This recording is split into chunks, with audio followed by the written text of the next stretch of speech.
ازيكم يا حبايبي، عاملين ايه؟ في بداية الفيديو انا حابة اشكر ال500 اللي بقوا موجودين عندي في القناة.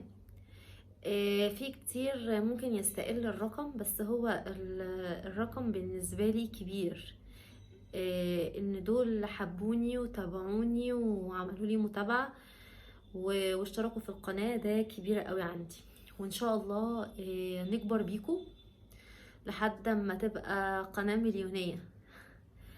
وان شاء الله نقدم مع بعض كل الحاجات اللي انتوا حابين ان احنا نعرضها مع بعض، ان احنا نتكلم فيها مع بعض، نفهمها مع بعض،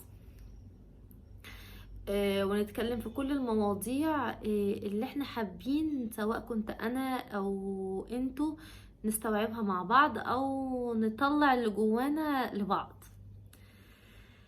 بس فيديو النهاردة اللي انا عاوزة اقوله آه، عن التدخل والناس الحشرية اللي بقت موجودة، يعتبر في أغلب البيوت. احنا لو بصينا في كل بيت مع كل أسرة، هتلاقوا فيه حد مراقبكم، حد شاغل دماغه بيكم، حد بمجرد أساسا ما انت تسمع سيرته كده آه، تتضايق وتتعصب ويكئب لك يومك ويغير لك مودك كله، على الرغم من انك انت اصلا ما انتش شاغل بالك بيه ولا هو يفرق معاك اساسا. بس هو في ناس كده بتحب تشغل بالها بغيرها، بدل ما تشغل بالها بنفسها، تشوف اللي وراها، تشوف المشاكل اللي عندها، لا، هي بتشغل بالها باللي موجود عند الغير. و آه، ويا سلام بقى لو هي عرفت حاجة، يعني او يا سلام لو في مثلا حاجة كده، في نبذة كده عرفتها من بعيد، فتحب بقى ان هي بقى لا تقعد وتستفسر وتعرف، ونجيب بقى ونشوف ايه اللي حصل وايه اللي ما حصلش، ونتكلم ده ونتكلم ده ونتكلم ده علشان نوصل بالظبط للموضوع كله، نبقى يعني بالبلدي كده ماسكين الموضوع من اوله لاخره. ففي ناس ايه فاضية لكده. بس الناس ديت احب اقول لها ان انتوا عمركم ما هتنجحوا في حاجة، وعمركم ما هتكونوا مبسوطين في حاجة، وعمركم ما هتقدروا فعلا ان انتوا تسعدوا اللي حواليكوا اللي هم اساسا المفروض ان هم قريبين منكم. انتوا لو فكرتوا لو للحظة واحدة بس ان انتوا تقعدوا مع القريبين منكم اللي هو مفروض ان انتوا فعلا تشغلوا بالكم بيهم، وتقعدوا تسمعوهم وتحلوا المشاكل اللي عندهم قبل ما تشوفوا مشاكل غيركم، وتهتموا بالمشاكل غيركم مش عشان خاطر تحلوها، انتوا ما بتهتموش عشان خاطر تحلوها، انتوا بتهتموا عشان خاطر من باب المعرفة، من باب يعني الاستطلاع، من باب ان انا اتحشر في حياة البني ادمين. لو انتوا فكرتوا وقعدتوا مع القريبين منكم وشفتوا ازاي تحلوا مشاكلهم اللي هي اساسا هتعود عليكم بالسعاده، يعني انتوا لو حليت لهم مشاكلهم انتوا ذات نفسكم هتفرحوا بيهم وهم مبسوطين، ايا كان دول مثلا اولادكم، قرايبكم. المهم ان الناس ديت هتفضل كده طول حياتها مشغوله باللا شيء، ما بتنجزش اي شيء. فاحنا نعمل ايه؟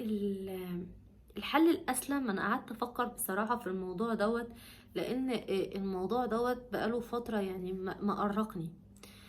فالحل الاسلم ان انتوا تعتبروهم لا شيء فعلا، وما تهتموش بان انتوا عارفين ان هم شاغلين بالكم بيهم.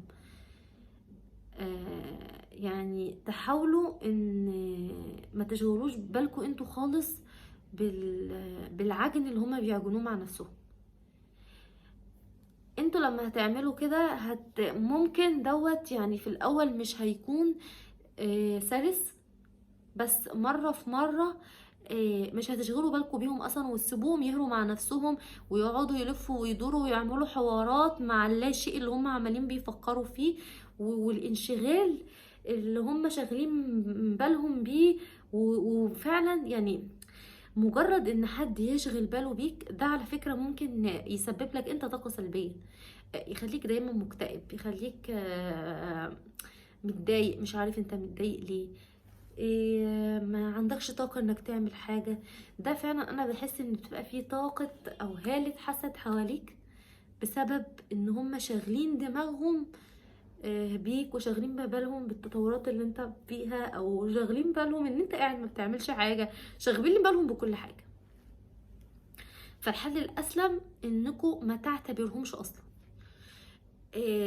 تجاهل تام لحد ما يبقى فعلا انتوا فعلا مش فارق معاكوا هم شاغلين بالهم ولا لا، علشان انتوا ترتاحوا نفسيا وقلة فكرهم ديت ما تأثرش عليكم انتوا بطاقة سلبية.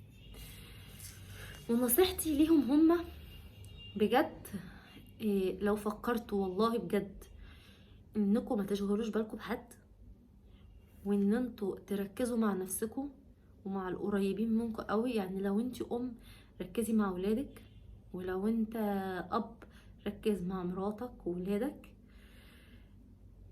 ولو انتوا اولاد ذات نفسكم شاغلين بالكم بابن طنط دي وابن طنط دي وابن طنط دي، لا، اشغلوا بالكم بنفسكم وطوروا نفسكم عشان تساعدوا باباكم ومامتكم.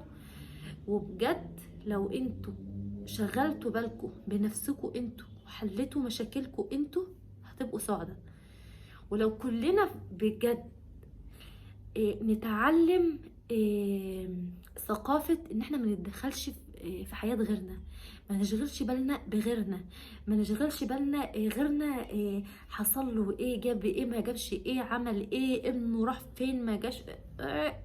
لو مش فعلا ما شغلناش بالنا احنا هنرتاح، والعالم هيعيش في سلام. يعني مش هتلاقوا فيه قرف، والله بجد مش هتحسوا بطاقة سلبية جواكم، مش هتحسوا بتبقوا قاعدين فجأة كده وتلاقوا نفسكم مكتئبين من لا شيء. فبجد لو كله فكر بنفس المنطلق ده بجد هنعيش حياة سوية، هنعيش حياة فيها سلام نفسي.